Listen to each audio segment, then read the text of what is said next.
In the movie adaptation of Scary Stories to Tell in the Dark by producer Guillermo Del Toro, monsters are coming alive out of the pages of a haunted storybook and claim the lives of teenagers. The Oscar-winning producer and filmmaker has likened these tales to campfire stories. We've got to stop it.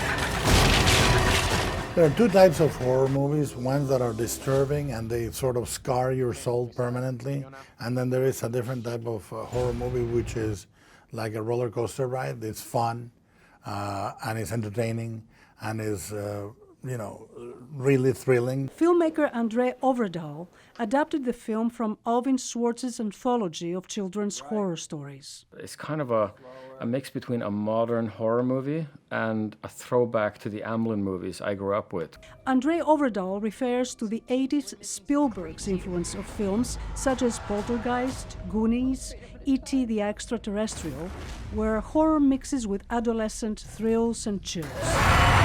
But the story also borrows elements from 70s horror movies based on favorite Stephen King novels where supernatural forces are beckoned by the underdog, usually kids and teenagers, to exercise revenge, retribution on bullies, mean girls, and sinister corporations. Usually, the underdog displays superpowers or opens the gate to unseen, otherworldly forces, as in the case of Stella, a smart, timid girl from a nondescript Midwestern town. Sarah Bellows,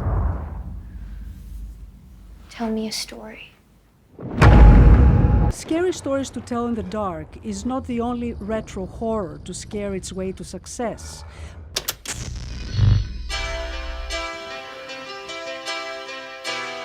At least someone's happy I'm home.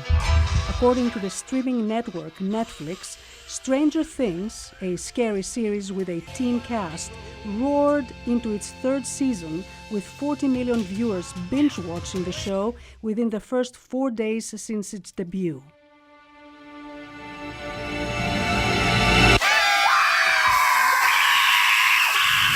This is not just a domestic trend.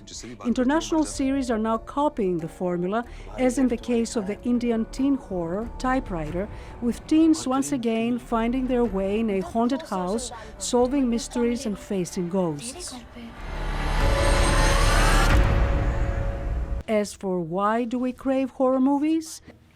Dread and suspense is this kind of wonderful thing that only exists in horror movies. Sarah Bellows' book, where the stories write themselves and it all comes alive. Penelope Poulou, VOA News.